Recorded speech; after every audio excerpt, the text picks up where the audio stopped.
I began working as a park ranger because I truly loved the outdoors. Many of my fondest memories of growing up were made in the woods, exploring the miles of trails in my backyard, dragging along whatever friend I could convince to join me. I was never tired of nature, constantly amazed by wildlife, foliage, and the changes in seasons. I grew to know the woods and parks around me like the back of my hand, and the only logical progression for me as I became an adult was to start working for them. My goal was to share my passion with my community, and I think this upbeat and engaged attitude coming from a young woman was refreshing, especially when compared to the stuffy old men who were occupying the other ranger positions. I moved up the ranks quickly and gained a good reputation and rapport within the community. I worked hard to make our parks accessible and interesting, which leads me to the project in question. I decided during the lockdowns that it would be fun to set up some trail cams on the less popular paths in our local state park. These were the trails only traveled by more experienced climbers, woodsmen, and navigators. They weren't places your average family would go, but offered some of the most amazing wildlife and views thanks to their remote locations. In an effort to encourage people to use and donate to the parks, I proposed my idea to share nature's beauty with the public. My boss was hesitant at first, not wanting to disrupt the natural landscape with cameras, but when I showed him how very small they were and how they'd be almost entirely camouflaged in the trees, he changed his tune. We decided to have the cam stream 24 hours with solar charging and remote connection. It would allow people trapped inside their homes to feel some kind of connection to the outdoors, and I was so excited my idea was being brought to life. We shared the live feed links on our social media pages in May of 2020, and at first we only had a few viewers. I would have preferred more, but if I could share the beauty with even just one person, it was worth it.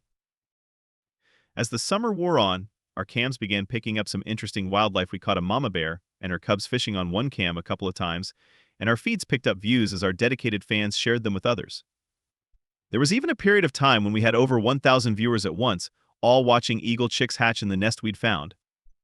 Of course, we kept the cameras a safe distance away so as not to disrupt them, but they allowed viewers to get a look at nature no one would normally be able to see. When schools opened back up, we had a few teachers, some even halfway across the country, showing the feeds to their class. I received praise as donations flowed into the Parks Department from locals and foreigners alike, all thrilled by the documentation of remote nature we were getting. My boss was thrilled, so was I. One night, we caught something strange on our mountainside cam. The camera was attached to a ledge overlooking a rock outcropping and the forest beyond.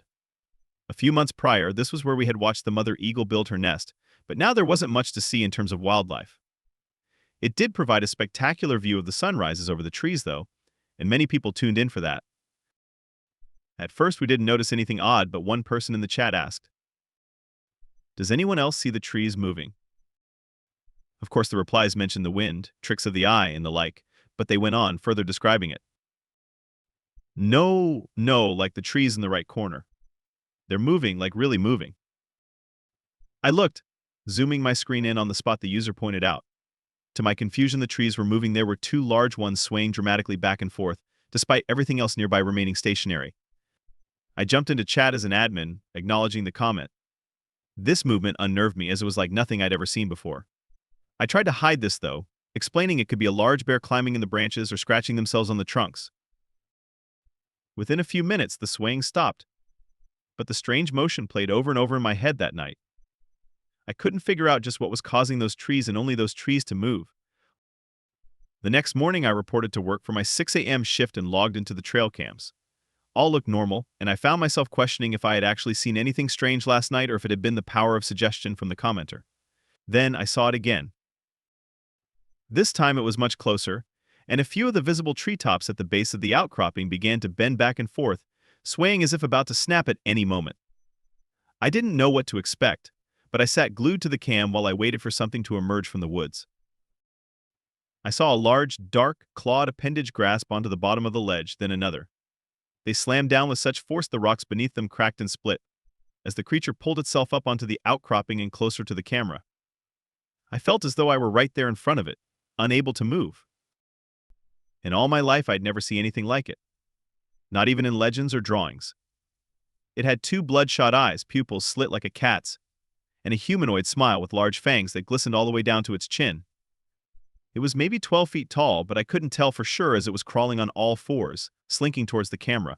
Its gaze never faltered as it stared directly into the lens, even 100 feet away from the well-hidden camera. Suddenly, it leapt onto its back legs and sprinted towards the hidden lens. I screamed, unable to separate myself from the screen as the unknown beast charged directly towards me. It ripped the camera off the tree, screeching as it did so, before throwing it to the ground. The camera clattered around before the feed went black and cut out. I looked at the feed and thankfully saw no one but myself had been watching. I didn't know how to or if I even could explain what had just happened. I wasn't sure I wanted to, and tried to forget about it the rest of the day. Maybe I had fallen asleep at my desk and imagined it, or I had food poisoning that caused me to hallucinate. At this post, I'd accept any explanation other than that there was none. That evening, another trail cam was destroyed, mysteriously going offline while, thankfully, no one was watching. Since then, we've received reports from hikers of trees moving unnaturally while they're on the trails, and all of our trail cams have gone offline. No one has been injured or even gone missing, so no one has bothered to investigate it. Most rangers say it's nothing to worry about. I, on the other hand, am full of fear. I see trees swaying on my drives home from work, and have refused every field assignment I've been requested to do. I used to jump at the chance to get out of my office. I haven't even attempted to explain why to anyone, because I don't want people to go looking for this creature. I think it knew we were watching it, and it didn't want to be seen. I'm the last thing standing in its way of remaining undiscovered, and it's most definitely intelligent enough to put a stop to that. The moving trees are getting closer, and it's only a matter of time before my feed goes dark too.